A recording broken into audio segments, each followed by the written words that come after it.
kapal, Tuhan berjalan, kami dikasih, oleh cara Tuhan, roh naruh di padasi.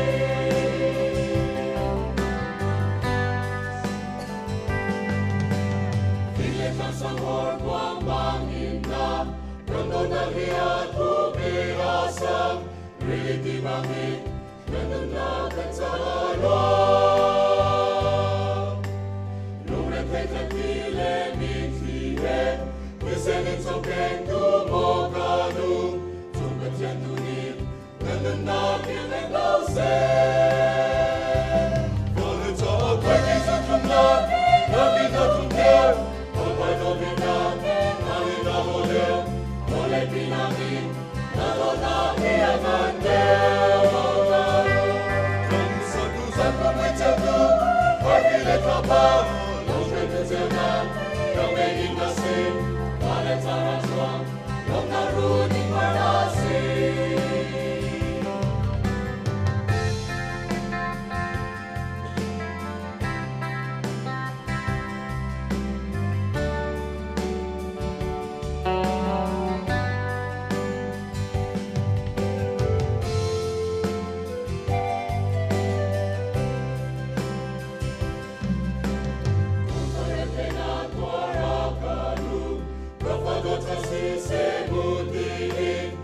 Sana sampah, Natuarni cinta silo.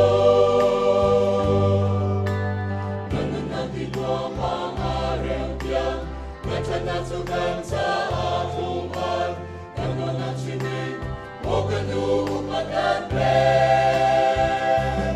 Walau tak bagi sukunat, Nabi natungel, Mokado binang, Nali nadogel, Oleh binami, Nadona hiangan.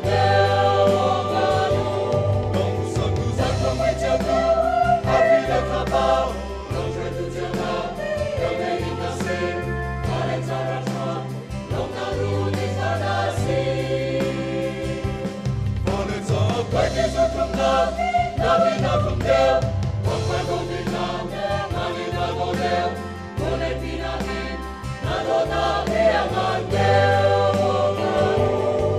Satu-satu menjaga, Artilet kapal, Nongre terjaga, Kami dikasih, Pada cara